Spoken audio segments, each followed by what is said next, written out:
Olá, seja bem-vindo ao curso Atendente de Farmácia Balconista da plataforma Mais IFMG. Eu me chamo Miriam Neves e serei a sua professora neste curso. Nesta aula de número 3, nós vamos falar sobre a classificação de medicamentos. Vamos falar então sobre a classificação dos medicamentos. Os medicamentos eles podem ser classificados em medicamentos alopáticos e medicamentos homeopáticos. Nós vamos então iniciar falando dos medicamentos homeopáticos. Os medicamentos homeopáticos, eles são aqueles que se baseiam na cura pelo semelhante. Eles são produzidos pelo processo de dinamização, onde o insumo ativo é diluído em um insumo ativo inerte sucessivas vezes, sofrendo agitação no caso de líquidos ou trituração no caso de sólidos após cada diluição. Então, como nós vamos definir medicamentos homeopáticos? É toda forma farmacêutica de dispensação ministrada segundo o princípio da semelhança e ou da identidade, com finalidade curativa e ou preventiva. É obtido pela técnica de dinamização e utilizado para uso interno ou externo. Se por um lado nós temos os medicamentos homeopáticos que se baseiam na cura pelo semelhante, por outro lado, nós temos os medicamentos alopáticos, que são aqueles medicamentos utilizados para tratar sintomas e ou doenças, ministrando substâncias que produzem efeito contrário aos sintomas, geralmente associados à palavra antitérmico, antihipertensivo, anti-inflamatório. Eles são medicamentos de origem animal, vegetal, mineral ou sintética. Dentre o grupo dos medicamentos alopáticos, nós temos os fitoterápicos. Os fitoterápicos, eles são aqueles medicamentos, né, de matéria-prima vegetal, que são os medicamentos de origem vegetal, aqueles medicamentos que vêm do saber popular, da utilização de plantas medicinais, né? Muito utilizado como alternativa de tratamento aos fármacos sintéticos. As plantas medicinais, elas são aquelas capazes, né, de aliviar ou curar a enfermidade e tem a tradição de uso como remédio em uma população ou uma comunidade. E para usar a planta medicinal é preciso conhecer a planta, saber onde colhê-la, prepará-la. Normalmente são utilizadas nas formas de chás e infusões. Quando a planta medicinal ela sofre o processo de industrialização para se obter um medicamento, ela passa a ser chamada de fitoterápico, entendeu? Essa é a diferença de planta medicinal e um fitoterápico. Mas né, que o fitoterápico ele é industrializado e a planta medicinal não.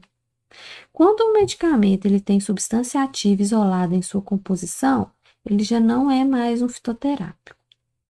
Lembrando também que o processo de industrialização da planta medicinal, né, na obtenção do medicamento fitoterápico, ela é muito importante, porque ela evita contaminação, ela faz um controle de qualidade, uma padronização da quantidade, da forma que aquela planta deve ser utilizada.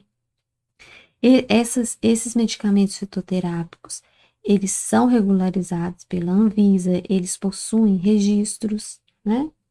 E com o incentivo, né, o uso das plantas medicinais, acaba que as pessoas, né, divulgam essa crença de que os produtos naturais, eles não fazem mal.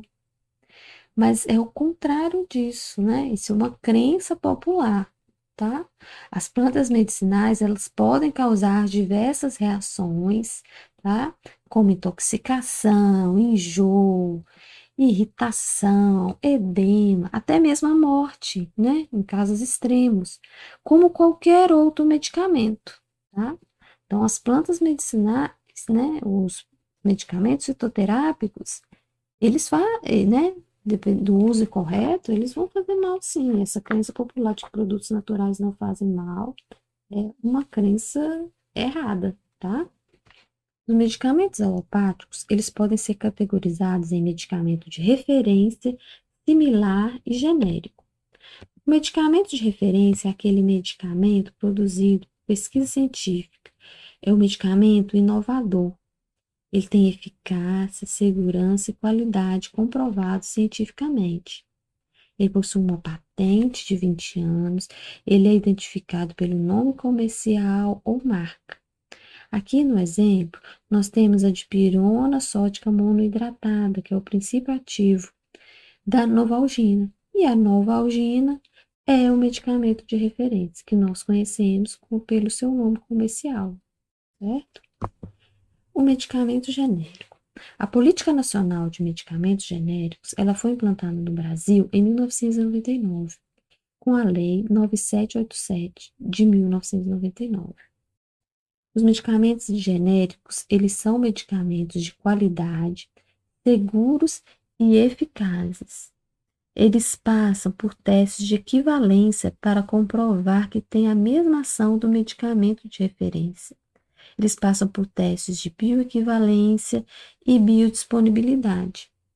Eles possuem menor preço e isso facilita o acesso da população aos tratamentos medicamentosos, certo? Por que os medicamentos genéricos, eles são mais baratos que os medicamentos de referência? Isso porque os medicamentos genéricos, eles não vão passar pelos estudos clínicos que os medicamentos de referência passam. Os estudos clínicos demoram muitos anos e gastam muito dinheiro. Com isso, os medicamentos de referência são bem mais caros. O preço do medicamento genérico, ele é instituído por lei que ele deve ser 35% mais barato que o medicamento de referência. Mas essa diferença de preço, né, essa redução do preço do genérico em relação aos medicamentos de referência, às vezes chega a ser até 60% mais barato o medicamento de referência do que o medicamento de referência, no caso, o genérico seria 60% mais barato. E com isso, os medicamentos de referência, eles também vão ficando cada vez mais baratos. Para quê? Para se tornarem mais competitivos, né? E os medicamentos de referência, os medicamentos genéricos, eles têm a vantagem de ser o quê? Intercambiável. Ele pode ser substituído, ele pode substituir o medicamento de referência. Atualmente, né, no Brasil, cerca de 50% dos medicamentos que estão no mercado, eles já têm uma versão genérica, né? O que amplia, né, o acesso da população, mas não só pelo preço, mas também pela diversidade de produtos que já existe. Cerca de 30% das vendas de medicamentos em uma drogaria, elas são referentes aos medicamentos genéricos. O medicamento genérico, ele pode ser identificado através da sua própria caixa. Ele se apresenta com o nome da substância ativa sem marca. E no exemplo nós temos a caixa, né, da dipirona monoidratada. Não existe marca, tá vendo? Somente o nome do princípio ativo, da substância ativa. A letra G impressa em cima da faixa amarela, escrito medicamento genérico. Abaixo do nome dipirona existe a lei, medicamento genérico, lei 9787 de 1999. Os medicamentos genéricos, eles passaram então por testes e estudos que comprovaram sua bioequivalência e sua biodisponibilidade. Eles possuem o mesmo princípio ativo, a mesma forma farmacêutica, a mesma via de administração, são estáveis, eles não sofrem alteração com o tempo. Ok? O medicamento similar. O que é o medicamento similar? É aquele medicamento que equivale ao medicamento de referência. Possui também o mesmo princípio ativo, concentração, forma farmacêutica, via de administração, posologia, indicação terapêutica.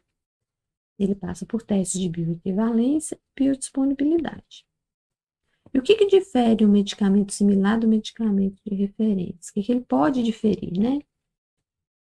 O tamanho, a forma do produto, prazo de validade, a embalagem, a rotulagem, os recipientes e os veículos, eles podem ser diferentes.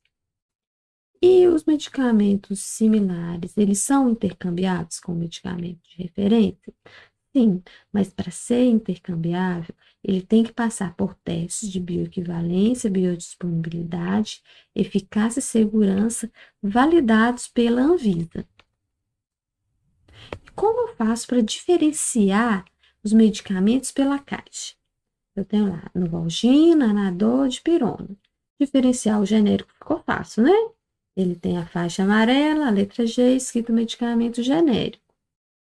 Mas e para eu saber entre a Novalgina e o Anador, qual que é o medicamento referência e qual que é o similar? Para isso, a Anvisa ela vai disponibilizar no site a lista de medicamentos similares intercambiáveis e os seus respectivos medicamentos de referência.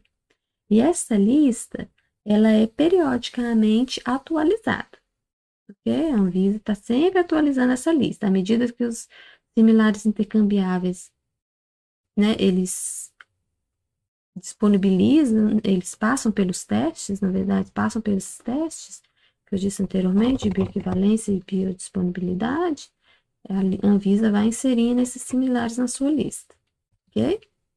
Então, é isso que eu gostaria de estar falando nessa aula. Leia o material e faça a atividade. Até!